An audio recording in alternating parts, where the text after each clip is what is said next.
وما للذهب إلا رجال تشيله، وما للنصر غير البطولات خلان.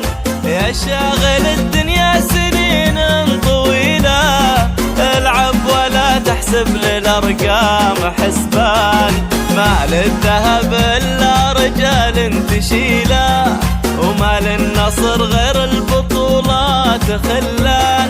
يا شاغل الدنيا سنين طويلة. تأهل الفريق النصر للصعود إلى الدرجة الأولى، وهذا ما جاء إلا عن طريق تكاتف وتعاون طبعا الشباب مع بعضهم البعض، ووصلوا إلى المستوى هذا. وندعم هذا التأهل من جميع الأخوة والمشاركين، على أساس أنه يكون وضع الفريق للأحسن دائما.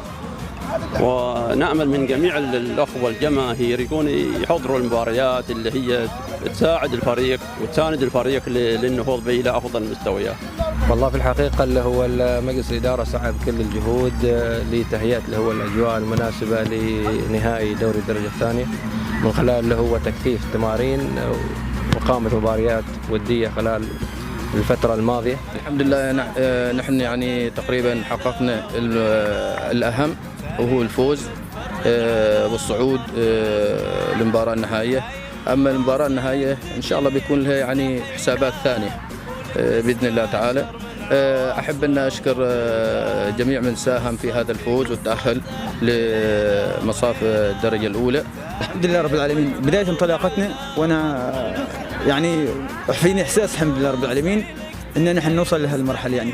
فحققنا المهم اللي هو رجوع الفريق إلى مكانته اللي هي الدرجة الأولى، وباقي خطوة واحدة.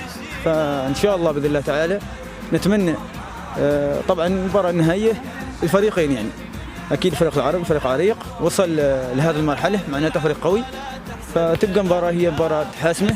نشكر الجهاز الفني والإدارة حقيقة واللاعبين على الجهد اللي بذلوه واللي بذلناه نحن كلاعبين قبل بداية البطولة. الحمد لله رب العالمين، تم الحمد لله على وصولنا الأهم اللي فيه إدارة النصر على الصعود.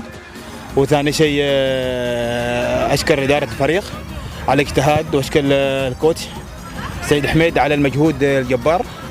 وإن شاء الله متأملين بإذن الله على البطولة، إن شاء الله ناويين البطولة للنصر وحال الجمهور بإذن الله تعالى. أصعد سما بين الكواكب والأكوان، خلي